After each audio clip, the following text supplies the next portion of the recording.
are listening to the Chompcast, the official podcast of Sword Chomp. And remember, you can always go to swordchomp.com, where you can access the many places our podcast is available for download. But if you're listening to the show right now, that means you found us. So welcome to the madness that is the Chompcast. Also, don't forget, if you want to support the crew, we are on Patreon finally, www.patreon.com/swordchomp. Look for our VIP tier, VIP Instagram tier. Talk about that a little bit later.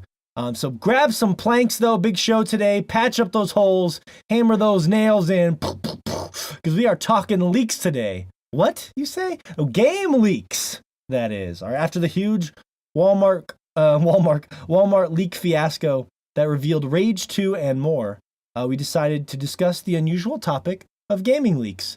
And I actually found and compiled a list of some famous gaming leaks that we can discuss if you guys want to kind of educate our listeners a little bit on gaming history, including myself, because I learned about a lot of these today just looking it up. So that should be a lot of fun. Let's talk about that specific leak and leaks in general.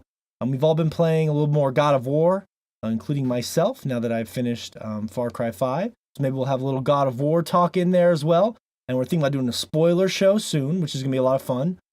We have some fun polls to run down, including Rage 2, Cold Pizza, Pokemon Go 2 years later, and our listeners on Instagram go off about getting off to their favorite video game characters. The bio break this week actually has to do with video games, which is cool. Finally, science and video games have officially collided in our world. And we have an exciting podcast-related announcement that we're going to talk to Shay about, so that's going to be really exciting. So stay tuned to that. Much more. It's going to be a jam-packed Chompcast. It's going to be a lot of fun. But let's get to some introductions here. Up first, from Texas, my good friend Fish is here, a.k.a. the Filipino Johnny Depp, a.k.a. the Blastoise thief, as I call him. How you doing, Fish? Yeah, pretty good. Yeah, I guess you don't like me taking screenshots of my Pokemon Go Blastoise with my character. I put this up on the VIP Instagram tier, but so basically, yeah, I talked to Fish into trying Pokemon Go a little bit, which we'll talk about later, and he just decided to taunt me by taking a picture of. So now you can assign yourself a buddy. You can have a buddy Pokemon in Pokemon Go, which is like a new thing, I guess, and you can attach a Pokemon to your character. That's new, right? Actually, it's been in there for quite some time, actually. Oh, fuck. Yeah. Not since release, though, right? That was the last time I touched it. No, not since release, but maybe that's new. 5-6 months after it. Oh, okay. How old is Pokemon Go at this point? It's about 2 years. It was summer of 2 years ago, yeah. As old as our podcast, because that's when we started talking about it. Yeah. Yeah, no, they added that quite some time ago, at least whenever I quit. Okay. Which was, I had like a Voltorb or something like that. As your buddy? Oh, yeah, whenever I logged in after like... Oh, it gave you a Voltorb as your buddy or something? I guess. Yeah, that's weird. That or I set it as it and just forgot about it. Then I changed it. And if you're somebody out there that actually uses Voltorb as your favorite Pokemon or your buddy, just go kill yourself right now. God, no.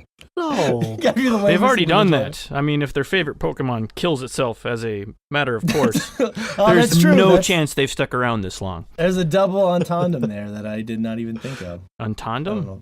What is it? Double entendre. That's what it is, right? Double entendre. God.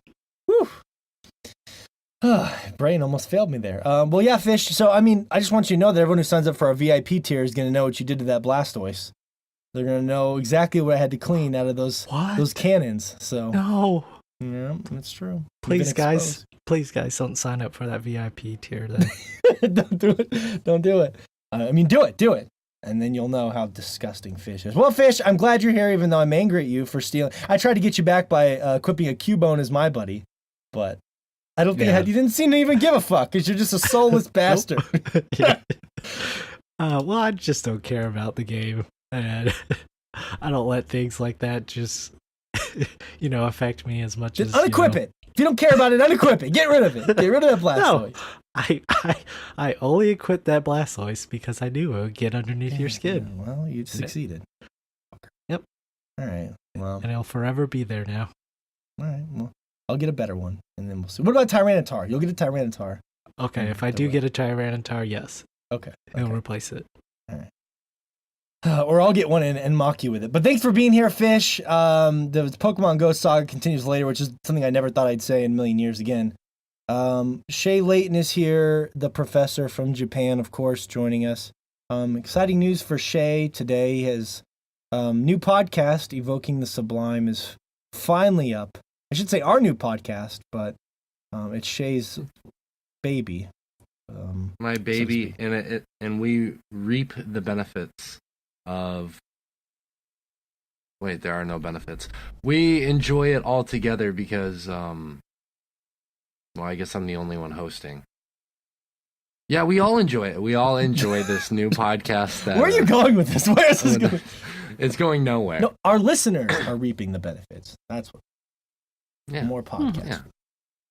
Nothing. It's called Evoking the Sublime, and you can find it wherever you get podcasts, more than likely. And we have, of course, on iTunes, Evoking the Sublime, and it's basically an interview. Well, go ahead. What is it, Shay? Explain it to people if they haven't checked it out yet. So the podcast was basically set up as a way for me to kind of talk about a different aspect of video gaming that we don't do here on the main podcast, which is basically history and the making of a video game. I've been throwing around the idea since, I think it was September or October. I'd been throwing around the idea of doing kind of a side podcast to give us more content.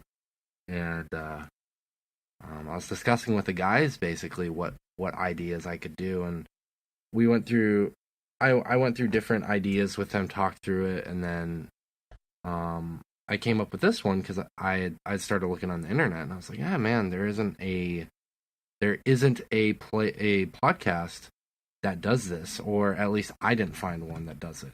And the more I thought about it, I was like, that'd be really cool because all four of us get down on basically just looking into the history of a video game, or the creators who are behind it, or the people who do the music or who do the visuals. We all get into that in various capacities here on the Chompcast. So it intrigued me, and then I started doing some research about some of the games I love, and I started writing scripts, and I was really getting into it, and I was like, all right, well, this sounds like a good plan.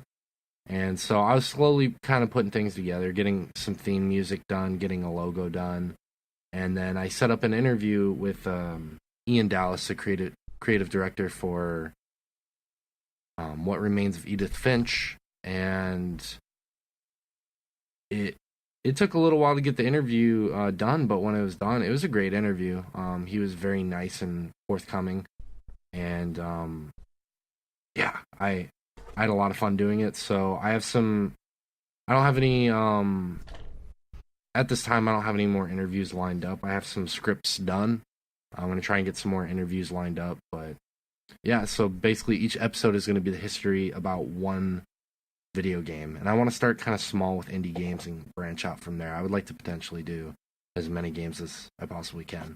Plus, it's just easier to get a hold of some of these indie people. In reality, like, the problem is getting a hold of these people and having them agree to do it. Like, I hope you don't run into this problem I had where I got Nathan McCree to do an interview with me, but I haven't been able to really get a hold of any of these other musicians that I would like to interview. So we kind of, like, in your case, you're kind of just going to do them as you can get them, I'm sure. So right, yeah, and that's fine. I mean, the reason why I needed Ian Dallas, because there was almost no history on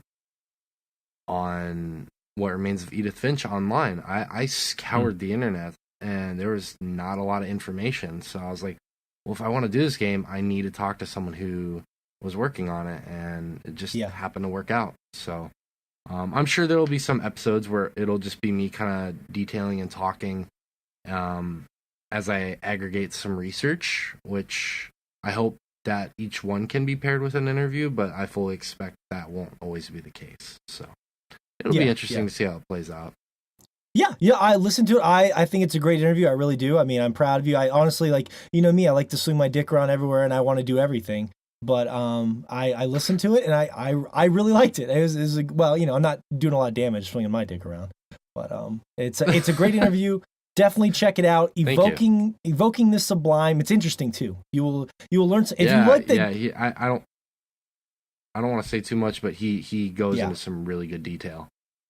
Yeah. If you're a fan of Edith Finch, What Remains of Edith Finch, you should definitely check it out. So I'm going to leave that link, the direct link if you're listening to the show is going to be in our Instagram bio all next week so people can get used to it. And of course, I'll put it in our story when a new episode drops. Give people time to subscribe to it and kind of just hook it in their feeds. And then when a new one shows up, they'll get a little notification. So we'll be good to go. Yeah. Mm-hmm. Yeah, it'll take some time. I plan on getting it on some of the other places as well, but it'll take some time.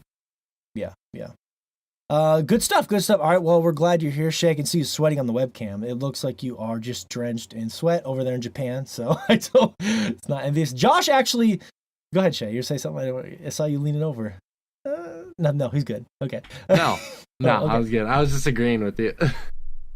Speaking of that, Josh actually just took his shirt off on the webcam, and it kind of broke my train of thought because erection started growing in my pants. Yeah. Speaking of which, I'm gonna need your credit card numbers. Is that how this works? Yeah. It just if this is gonna continue. No. Well, how about you give me a little sample of what I'm paying for? That's how it works. Okay, hang on. Let me find my boom box. All right. And the strawberry. How about you just glitter. grab that? How about you just grab your body glitter? Okay. Let me just grab the head of your microphone there, Josh, and just never mind. Let's not go down that road. If it's a visual that the listeners can't see, so I don't want to. Sometimes that gets you more aroused, though. It's like reading an erotic novel. There's no visual; it's all taking place in your imagination. I would agree, but I can actually smell it. No, you can smell your own sweat, huh? No, I can smell whatever you guys are doing over there. Oh, it's going right. You could smell us, huh? Powerful. Yeah. 4D. Yeah. It's quite pungent. Very pungent. Oh, okay. Well, fair enough.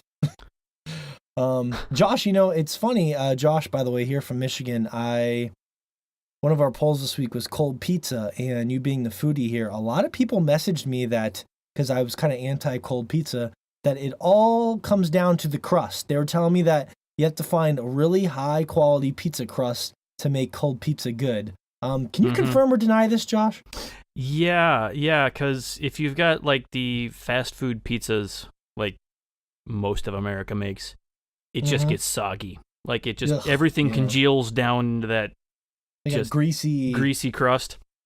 But if you've got a nice pizza crust, something nice and crispy to begin with, like actually made out of bread, something that humans would eat, yeah, it can be really good, nice and cold. Yeah. I don't know. I kind of like my cardboard, Josh. You like your greasy cardboard? Yeah. How do you feel about greasy cold cardboard the next day, Fish? You like it? Love it. All right. Yeah. That's actually the best thing about frozen pizzas. You cook them, eat the pizza the first day, and then refreeze the cardboard that it was on, and then eat that the next day without heating it. Oh, man. Yep. Okay. Well, hey, fish is not a discerning eater. All right. It just goes in the gullet, no questions asked. Go on with your life. Okay, that's how it goes. Yes, he's shaking his head on the webcam. No, that's interesting, Josh, because I actually got a lot of people messaging me like, dude, cold pizza is good. You just got to get the right crust. I'm like, all right, I buy that, I guess. Because the cold pizza I've had from all these fast food joints is nasty the next day. I don't get it. Although some people love it. I lost that poll. We'll talk about it later, but that's one that I lost. It came back, cold pizza took it by a hair. So congratulations to cold pizza, you disgusting greasy mess. People love you. But yeah, no, by the way, I'm Morgan Barnes here from Montana. I actually had to so I finally finished Far Cry, so I was able to finally tear into God of War this morning, and I had to fence, so I was determined to finally get it. I told Fish last night, this is how old I am. I fell asleep at 9 p.m. I haven't fallen asleep at 9 p.m. in probably 10 years. That's not even a joke. That just never happened to me. But I was so exhausted from working and then waking up early yesterday to take care of my kid.